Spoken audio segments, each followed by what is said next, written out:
د کهنه شروعات د نیک نوم سپورټسمن نه کیږي کوم چې د عمر د وجې د میدان نه ریټایر شوی خو بیا هم هر ورځ د خپل ملګرو سره د روزانه په بنیاد باندې ورزش جاري ساتي. د ټول ورځ د ځان خیال ساتي چې سخت وخت په انسان هر وخت راتلی شي د وجې وجود ورته مضبوط پکار دی. یو ورځ د سلور واړه ملګري سم د ساره د سمندر غاړې لراشي چې د پالا چې چکر هم خو کبان هم د ځان سره وروړو. یو ملګری دوی ته وایي د موسمیاتو والا مطابق د ماښامي په سمندر کې طوفان دراتلو واله دی. د سلور بجو نه به مخکې ځان را رسول وي. دوی ټول ورځ د سمندر غاړې ته ځان له زړه سقاکي خو یو کب هم په کونډه کې راګیر نشي. د وجې دوی په سمندر کې د مخکې تلو فیصله وکړي. دوی په پوره سپیډ سره کشتۍ سمندر منځ له ورولي او هغه په خوشحالۍ باندې د کونډې د غورځولو نه پس د کبانو په نیولو شروع واچي. دوی یو ملګري ته د خطرې احساس وشي چې د وجې جیکټ راواچي. دوی په خوشحالۍ سره د کبانو په انتظار کې ناست دي چې په دې کې طوفان خپل سرعت ښودل شروع کړي. دوی واپس د تلو دپاره د کشتۍ د درولو کونډه واپس روباسي خو د بدقسمتۍ نه د ډېرو زورونو باوجود هغه اړق هم ونه وخي ولې چې هغه ښکته په کاڼه کې نښتلې وه. د دوی یو ملګري کشتۍ سټارټ کړي په دې سوچ چې د کشتۍ د زور د لاسه به روزي خو داسې ونه شي البته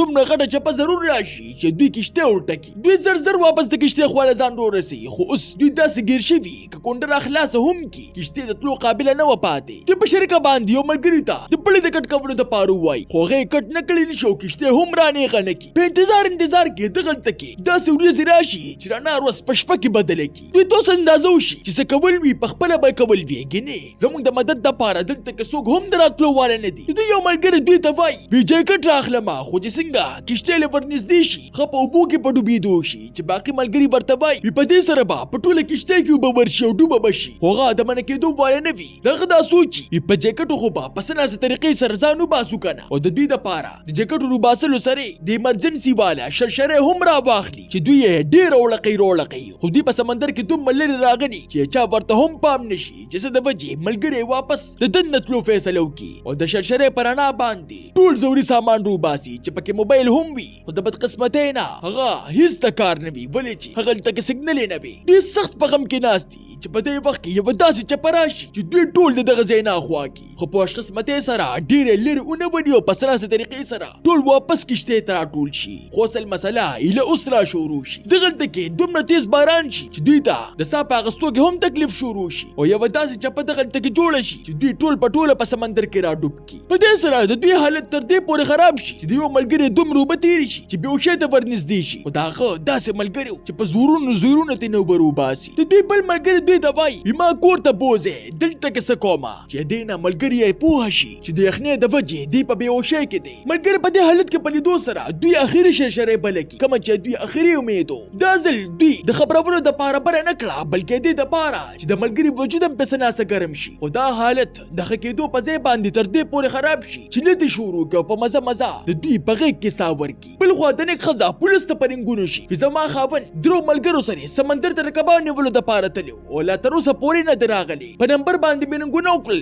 خو هغه هم بند دی. د دې په دې رنګ سره جیسن نومې پولیس د مخ سره په حرکت کې راشي. هغه ته پته وي چې دا دوی چې په کومه کشتۍ کې تللي دي هغه د دې موسم مقابله نشي کولی خو که فرض کا دغه کسان بچوي هم وي دغه سمندر یخنۍ به وجلي وي خو بیا هم دې د آخري کوشش کولو فیصله وکړي. د په حکم باندې د خراب موسم باوجود جزونه او هلیکاپټر ور روان شي. د دې نه ښه خبر چې د هغوی منتل داسې دي لکه په بوسو کې ستن کتل. پایلټان افسر له اطلاع ورکړي وي موسم تر دې حده پورې خراب دی چې زموږ ریډار پکې هم په صحیح طریقې سره کار نه کوي چې هغه ورته وایي په نظر باندې وګورئ. د افسر په ذهن کې دا وي چې د هغوی منتل ناممکنه دي خو چې کله د نیک ښځه ورله خوشخبري ورکړي نو څه ناسومید پیدا شي. هغه دوی ته د ویلې په ذریعې سره دغه ځای په باره کې ووایي کوم ځای ده چې هغوی په کبانو پسې تلي. هلیکاپټر د مخه سرې په هغه طرف باندې ور روان شي او بل خوا هغوی هغسې مرګ سره لا په جنګ وي. یخنۍ دوی ټول هغسې بیمار کړي وي لکه څنګه چې دوی نه مخکې ملګری وله بیمار که او مړی که. په دې کې هغه وشي د څه نه چې دوی یریدل د دوی هغه مړ ملګري د دوی نه داسې سمندر ته وغورځېږي چې بیا یې چرې هم ونه ویني. په دې کې دوی ته لاول جس په نظر راشي کوم چې په واپسۍ کې روان او په دې پسې هلیکاپټر وویني چې دوی ورته مخ سره په اشارو شي خو د بدقسمتۍ نه یو کس هم ونه ویني.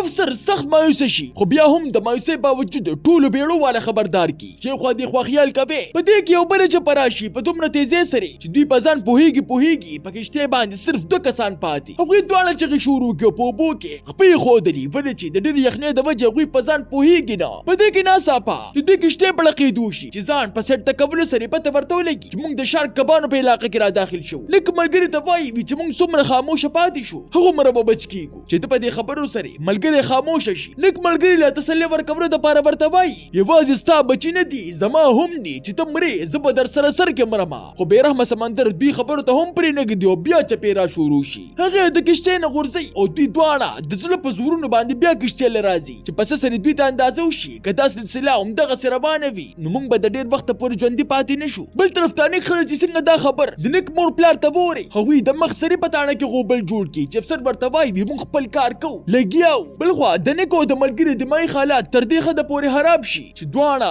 هسې نابیسه تش اسمان ته لاسونه خوځوي چې دومره ستړي شي چې اوده شي. د نیک چې څنګه سترګې وغړېږي نو ملګري ورته وایي که خوراک راته ملیو نه شو نو مړ کېږمه چې د ملګري دپاره یخو اوبو ته ورکوز شي او ملګري له خوراک روباسي. د خوراک په لیدو سره ملګری ست خوشحاله شي او مازغه چې لږ انتکار شروع کړي نو بیا په موبایل باندې رابطې کوشش شروع کړي خو د مایوسۍ نه علاوه هیڅ ورته هم ملو نه شي. په دې کې ناڅاپه دواړو ته په دوند کې یوه غټه بیړۍ په نظر راشي. دوی دواړه بیړۍ ته ځان ښودو دپاره په مرګي یخو اوبو کې لامبو شروع کړي چې ډېر مزل نه پس دواړو ته اندازه وشي چې هغه خو رانه لاړه او واپس په اخري زور باندې دواړه کښتۍ له ځان رورسوي. د یخنۍ د وجې د نیک طبیعت خراب شي تر دې پورې چې بېهوشه شي. هغه د حوصلې ورکولو دپاره ملګري ورته خاندان را یادوي وایي دا ته لاسه کوې چې په دې کې یوه تیزه څپه راشي او هغه د همیشه دپاره په سمندر کې غیب کړي. د هغه ملګري هم څه ټیک نه وي هغه هسې نابیسه خاندي داسې ورته لګي که رارسېدمه خو په حقیقت کې هغه هم هغسې رک اوړېده راوړېده. په دغه مایوسۍ کې هغه له خوب ورشي چې په دې وخت کې